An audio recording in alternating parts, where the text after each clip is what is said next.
Fala galera, quem fala é o Cássio e hoje eu vou fazer um sorteio. Um sorteio que vai ser tudo que o sorteio que eu tirar no sorteio, eu vou ter que obedecer aqui no Brawl. Então, vamos ver com que Brawler que eu vou. Eu vou com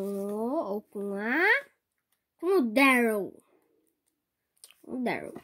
Qual mapa? Qual mapinha? Vamos ver. Caça Estrela. Vamos lá, já botar o Caça Estrela. Também já botar o Daryl. Daryl. Aqui. Então, agora vamos ver a punição. Vamos ver. Eu só posso ficar perto das bordas. O Daryl é de perto. Então, vai ser um pouquinho ruimzinho. Mas vamos lá. Ficar perto das bordas com o Daryl no caça-estrela.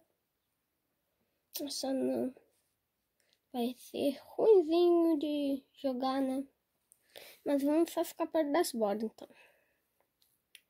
Aqui.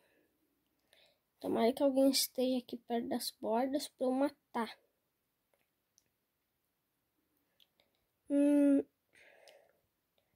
Uia. Não vai dar pra matar ninguém. Meu Deus. Eu vou pra outra borda. Eu tenho que dar toda a volta. Eita, tô preso aqui.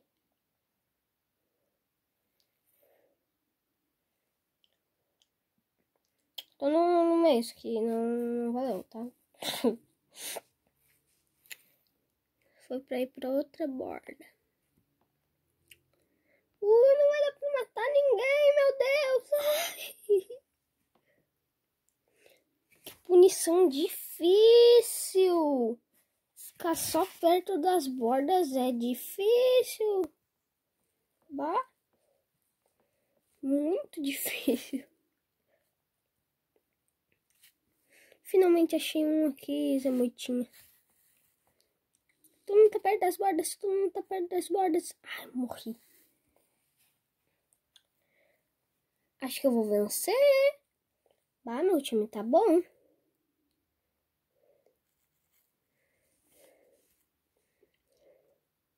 Matei. Salve pro JC Baller. Salve pro... Deixa eu ver, cadê aquele outro lá? Salve pro Tintin também. Que esse time aqui ajudou bastante.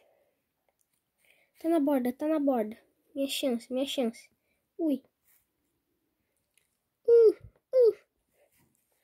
4, 3, 2, 1. E partida acabou.